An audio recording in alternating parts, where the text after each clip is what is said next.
Good morning, gang. Happy Wednesday morning. Last day of May already. Can you believe we're almost halfway through this year? Now, here we go. It's 6 o'clock in the morning, and Mrs. P is already in here chopping up vegetables and doing stuff. It's time to get the day started. So moving on through. Hopefully, you guys have some good plans for today. One of those things you might want to do is figure out where you're not going to spend your money. Because what we're seeing all of a sudden is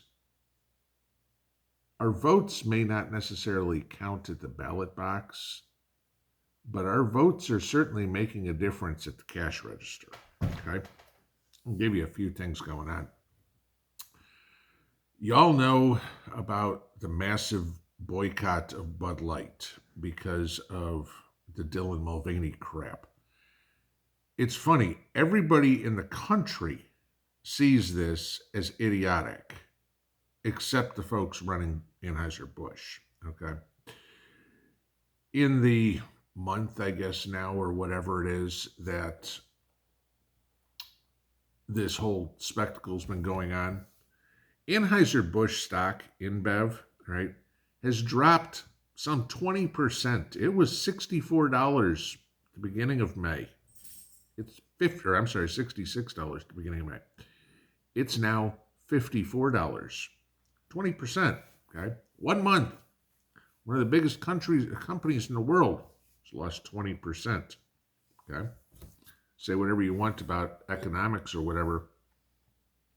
Sales of Budweiser this past week, going into Memorial Day, big beer drinking holiday, down 30% from where they were last year.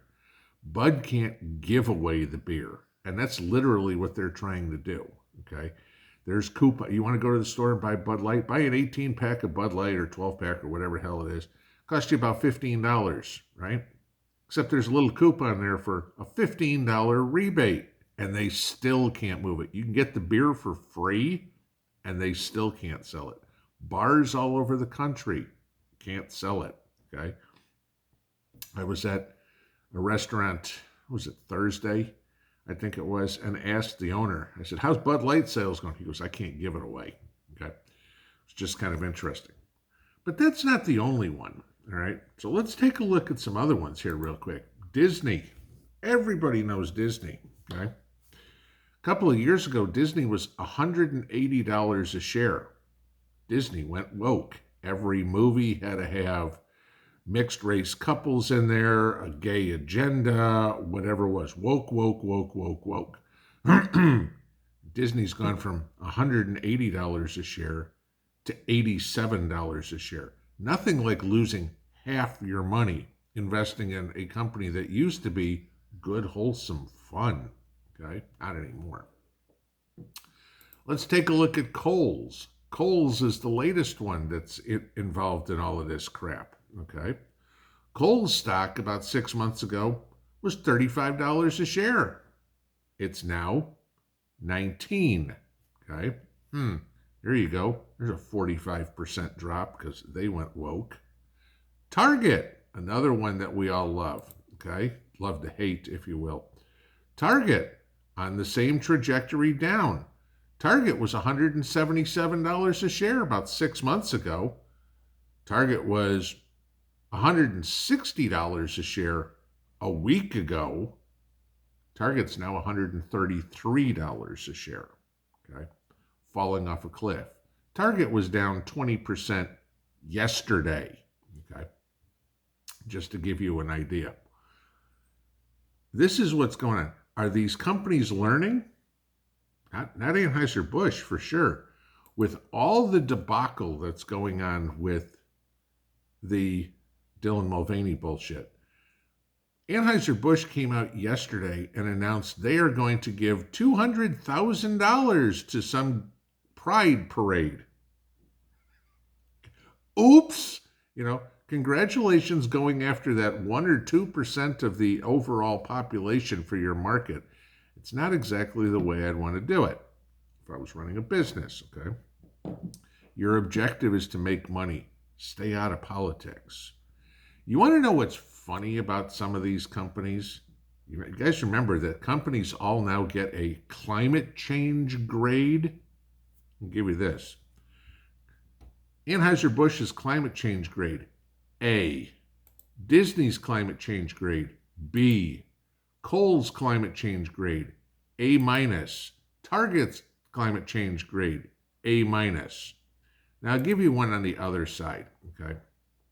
And some of you guys may disagree with it or whatever, but more of a conservative company. And I'm going to leave out that debacle that was the poster that was put in the back of some rodeo or something they were doing a year ago. Remember Tractor Supply, okay? A lot of people shop at Tractor Supply, primarily rural, you know, the poor people shop at Tractor Supply, right? Okay, that would be it. Let's take a look at Tractor Supply, okay? Their stock price is going up significantly, all right, to the tune of something like 20%. Their climate change score is a D. Now, I know some of you guys are boycotting Tractor Supply because of the aforementioned poster in the back that Tractor Supply came out and said they had nothing to do with. There's back and forth on that one. But if you take a look at some of the true conservative companies, you will find they're what's holding the market up. The liberal companies are what are falling apart, okay? One of these days, the companies will realize, hey, the American population, both conservative and Democrat, there's a big difference between Democrats, liberals, and the progressives, okay? That's just left, far left, and completely out of your mind communist. So this is something to watch. Where do you spend your money? Because all of a sudden, we are having an effect. They may not realize it yet, but would you want to be sitting at the front table in a shareholders meeting for Anheuser-Busch anytime soon, answering those questions, or Disney and answering those questions? It'll kind of look like one of these school boards or an AOC town hall where everybody's screaming at you going, you're a piece of shit effing idiot. What are you doing? And people are getting out going, I'm losing my ass here. I don't want to do it. This is how companies go broke. And before anybody comes up and says, oh, these companies are too big to fail, tell that to Kodak. Tell that to Singer. Tell that to Chrysler. You know, those are big companies that disappeared, okay? Had to be bought out or just completely went out of business. There are lots of them that out of poor business decisions, Kodak thought film was going to last forever. Didn't matter. That's gone, okay? You know, Chrysler, you know, every bad, you know, the exception of Lee Iacocca making some of the ugliest cars in the world and saving the country thanks for the minivan. He saved the country or saved the company for a short period of time. I'll never get those two words right, will I? God. But this is it. How long until this goes further? Until the American people say, my boycotts don't work if I don't buy their products, if I don't spend my money there. How long till we get to the point where the American public says, you know what product I don't want to support anymore? The U.S. government. I'm not paying taxes. Right now, that's probably not a good idea. That'll get you thrown in jail. Okay.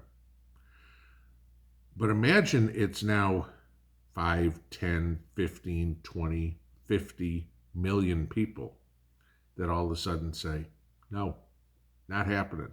No taxation without representation. You aren't representing me in Washington. I'm not paying taxes. Okay? There was a Boston Tea Party over that. We're not represented in Washington. You guys know that. We don't have elections. We have selections. You guys know that. What happens when the people say, I've had enough. I'm not giving Uncle Sam one more thin dime. 87,000 new IRS agents were probably put into place because that's what they're afraid of. Now, we're kicking out with this idiotic budget deal 1,500 of them because there won't be the budget for it, but that still means there's 85,260 of them coming. Right? Start figuring out how to avoid paying taxes. Flat out, okay? Don't pay sales tax. Don't buy from the stores if you can avoid it. Okay? Buy from a garage sale. Buy from somebody off of Craigslist or Facebook Marketplace or something like that. You're helping your local community, somebody, another person, and the state, the government is getting nothing. Sure, right now we still have to pay those income tax. Right now, they're still paying or taking taxes out of your paycheck. How long till that changes? I'll bet within 18 months, by the end of this idiot's presidency, there's going to be a lot of talk about that. But seriously, not paying taxes and absolutely changing the tax code. Boycotts work as long as we keep it up. It's when we can't even go, well, we'll boycott for a month and then, if next week people start buying Bud Light again, Bud Light Anheuser-Busch goes, big deal, it was a blip. So what? We'll come out of it. If they're still looking at the same sales declines at the end of summer, they'll take you seriously. We need to be taken serious, guys. And the only way we can do it is by voting with our wallet, because that's one thing they can't fix.